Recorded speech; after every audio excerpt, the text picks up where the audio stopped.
জানা থাকবে যে এই যে তুমি দয়াল হরি বললা, এটা তুমি আল্লাহকে কি সম্বোধন করে বলছো, আর এই নামটা কোথায় আছে, কেন বলছো? এটা তুমি গান গাইতে হলে তো বাবা বুঝাবি না গাইতো, না আমি তো বুঝি না। একটু বুঝাইলে আমিও বুঝলাম, আপনারাও বুঝলেন নাকি?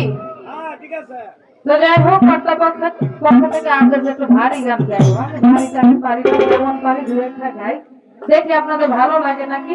যদি ভালো না লাগে বলবেন, বদলাই হবো। হ্যাঁ,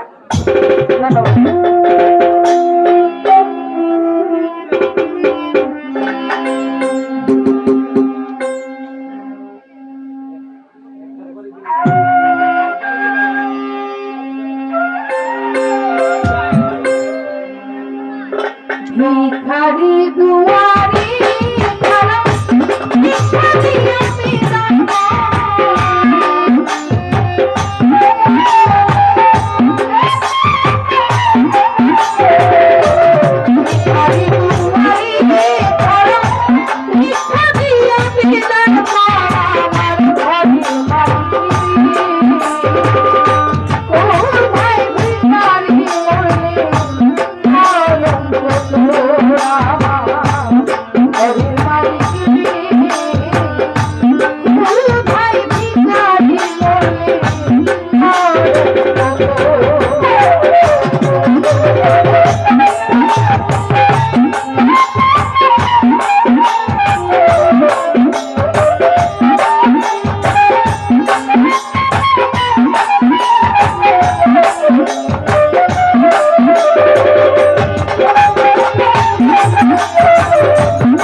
সূরা ফাতিহা, যাকে কোরআনের মা বলা হয়,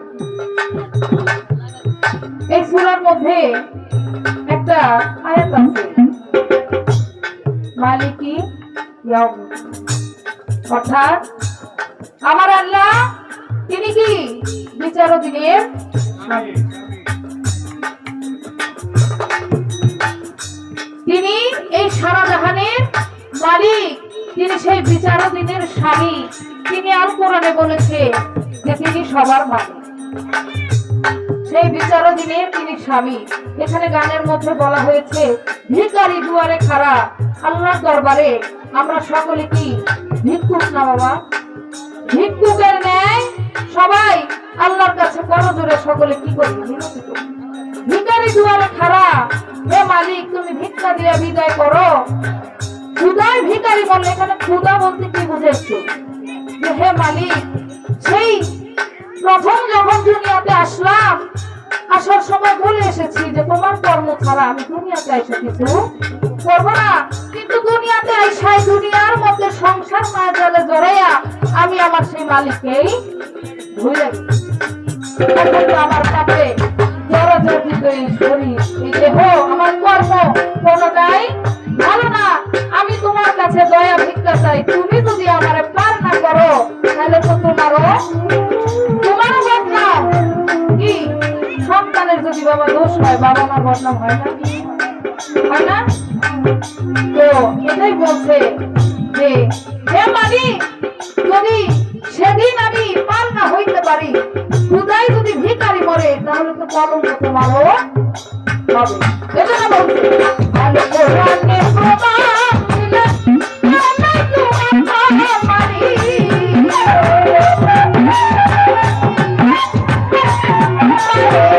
আলে কোরআনে প্রমাণ দিলে আমি তোমার আমার